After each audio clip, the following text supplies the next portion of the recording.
Hello नमस्कार. आजची नवीन कहाणी आहे घरी घडलेली घटना महिला बद्दल. आज आपण बघतो की खरंच काही ठिकाणी किती महिला सुरक्षित आहेत आणि खरंच त्या महिला सुरक्षित फक्त वास्तविक आहेत की फक्त आपला केवळ भास आहे, असा खरंच कधी कधी मनाला प्रश्न निर्माण होतो. कारण अशी एक घटना झाली की ही काही सर्वसामान्य नाही. सर्वसामान्य लेडीज तर सोडूनच द्या, परंतु जर विचार केला तर प्रत्येक महाराष्ट्रातली असो, भारतातली असो, कोणत्याही देशातली राज्यातली स्त्री असो, तिला एक ताटमानेनं जगायचा अधिकार आहे. परंतु ताटमानेनं जगण्याचा अधिकार काही क्रूर लोक आणि काही कमी विचाराचे लोक तिला जगू देत नाही. मग चाहे ती सरकारी नोकरदार असो किंवा सर्वसामान्य बाई असो.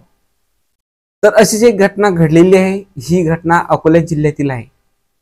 नेमकी प्रकरण काय आहे ते आपण जाणून घेण्यासाठी आपण जर नवीन असाल तर आपल्या या चॅनलला लाईक करा, सबस्क्राईब करा. चला घटनाला सुरुवात करूया.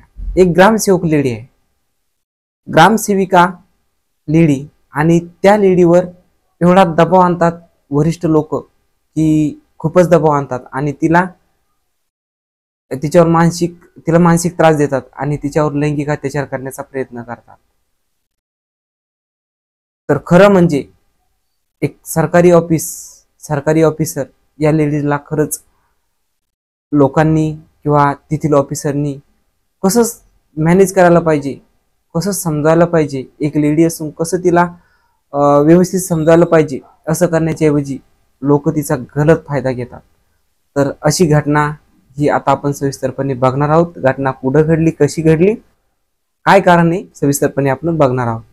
आपण जर नवीन असाल तर आपल्या या चॅनलला सबस्क्राईब करा.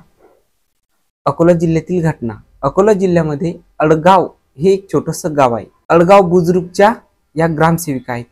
या ग्रामसेविका तिथले काम पाहतात आणि त्यांचे वरिष्ठ म्हणजे गटविकास अधिकारी लिंबाजी बारगिरे. लिंबाजी बारगिरे हे अकोल्यामध्ये कार्यस्थ होते, परंतु आता त्यांची बदली हिंगोली येथे झालेली आहे. तर तेथेच एक कर्मचारी आहे, त्यांचं नाव आहे कालिदास तापी. हे डेप्युटी सीओ म्हणून कार्यरत आहेत, जिल्हा परिषदेचे उपमुख्य कार्यकारी अधिकारी म्हणून कार्यरत आहेत. तर आता घटना पुढे कशी झाली बघूया. संबंधित ग्रामसेवकाची विभागीय चौकशी सुरू होती आणि ती चौकशी सुरू असताना जे हिंगोलीचे पदाधिकारी गटविकास अधिकारी लिंबाजी बारगिरे यांनी त्या ग्रामसेविकाला सांगितले की मी तुमची विभागीय चौकशी करून देतो आणि विभागीय चौकशी मॅनेज करून देतो, असं त्यांनी सांगितलं. मग हिंगोलीचे हे गटविकास अधिकारी अकोट येथे आले आणि म्हणजे रेल्वे स्टेशन जवळ आले आणि त्यांनी या मॅडमला फोन लावला. मॅडमला फोन लावल्याच्या नंतर त्यांनी सांगितलं की तुम्ही रेल्वे स्थानकावर या, आपण जी तुमचं विभागीय चौकशी सुरू आहे ती मॅनेज करू. तर मग या महिला रेल्वे स्थानकावर गेल्या आणि तिथे लिंबाजी बारगिरी या साहेबांनी, या गटविकास अधिकाऱ्याने त्या मॅडमला, ग्रामसेविका यांना लॉजवर नेण्याचा प्रयत्न केला. परंतु प्रसंगावधान सांभाळता ग्रामसेविकेने गटविकास अधिकारी यांना सांगितले की नाही, आपण एक सर्वसामान्य कुठेतरी जेवण करू हॉटेलमध्ये. तर हे मग जेवणासाठी एक हॉटेलमध्ये गेले. हॉटेलमध्ये गेल्याच्या नंतर तिथे जेवण झाले आणि त्यानंतर प्रसंगावधानचा विचार करून या ग्रामसेविकेने एक ऑटो रिक्षा पकडली. ऑटो रिक्षा पकडल्याच्या नंतर त्यांनी सांगितले, ग्रामसेविकेने सांगितले की आपण आपल्या एक मैत्रीण आहे त्या मैत्रिणीच्या घरी जाऊया. परंतु गटविकास अधिकारी लिंबाजी बारगिरे यांनी सांगितले की नाही, आपण लॉजवर जाऊ. म्हणजे त्यांना एक सक्ती केली की तुम्ही लॉजवरच चला. परंतु यांना लगेच त्यांची जी बुद्धीची क्षमता, आकलन क्षमता ती समजून गेली आणि त्यांनी सांगितले की नाही, आपण मैत्रिणीच्या घरी जाऊ. तर मग ग्रामसेवकाने ऑटो रिक्षा पकडली आणि ऑटो रिक्षामध्ये सुद्धा लिंबाजी बारगिरे यांनी त्या ग्रामसेविकेचा अत्याचार करण्याचा प्रयत्न केला, छळ करण्याचा प्रयत्न केला. मग तेव्हा ग्रामसेविका यांनी कोणताही विचार न करता त्या डायरेक्टली रामदास पेठ पोलीस स्टेशन येथे गेल्या आणि तक्रार दाखल केली. परंतु ह्या एकट्याचीच तक्रार दाखल केली नाही, तर त्यांना अकोल्यामधील कार्यरत म्हणून आहेत उपमुख्य कार्यकारी अधिकारी सामान्य प्रशासन कालिदास यांच्यावरही सुद्धा त्यांनी गुन्हा दाखल केलेला आहे। परंतु गुन्हा दाखल करून सुद्धा त्यांचे म्हणणे, त्यांची तक्रार पोलीस मनावर घेत नव्हते आणि पोलीस ते मनावर घेत नसल्यामुळे आणि या महिलावर नेहमी असाच अत्याचार, असाच त्रास या ग्रामसेविकाला होत असल्यामुळे त्या खूप त्रासात्मक होत होत्या, त्यांना नोकरीवर खूप त्रास होत होता। त्यामुळे आणि त्यांची दुसरीकडे पोलिसी तक्रार घेऊन सुद्धा त्यांच्यावर काहीही आक्षेप करत नव्हते। या सगळ्याचा विचार करून मग त्या खूप त्रस्त झाल्या आणि त्यांनी आत्महत्या करण्याचा प्रयत्न केला। त्यासाठी त्या अकोट तालुक्यातील एक पोपट धरण आहे, त्या पोपट धरणामध्ये धरणाजवळ गेले आणि त्या धरणात त्यांनी उडी मारली। तेथील लोकांनी त्यांना वाचवले आणि एक अकोट तालुक्यातील एक तालुका रुग्णालय म्हणून येथे त्यांना प्रस्थापन केले आणि तिथे त्यांच्यावर सध्या उपचार सुरू आहे। आता सध्याच्या स्थितीमध्ये त्यांना अकोला जिल्हा रुग्णालयामध्ये सोपवण्यात आलेले आहे।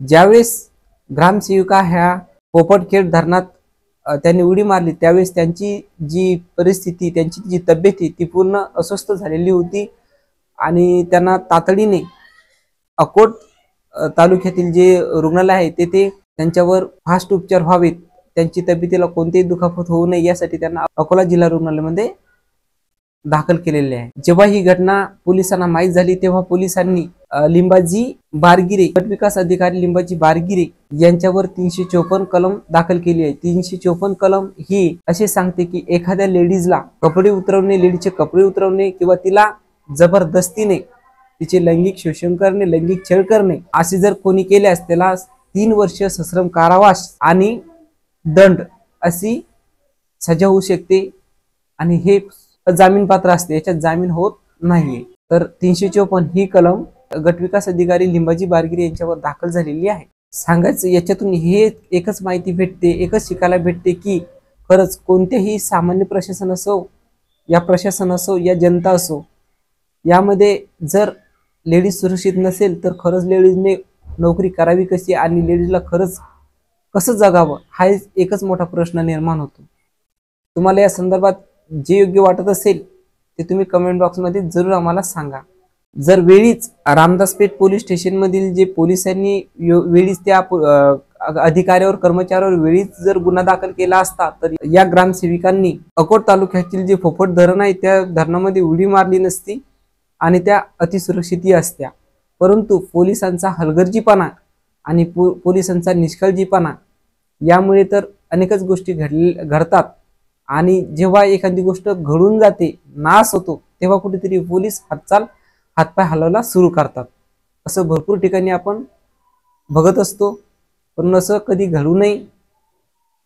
पोलिसांनी तिथे तत्पर कोणती गोष्ट ती गोष्टीची दखल घ्यायलाच पाहिजे। जर त्यांनी वेळीच दखल घेतली तर कोणत्याही प्रकारचे गुन्हे हे जास्त स्वरूपाचे न होता कमी स्वरूपातच मिटतील असं या घटनेतून जाणवतंय। तुम्हाला या संदर्भात काय वाटते तुम्ही जरूर कमेंट बॉक्स मध्ये कळवा।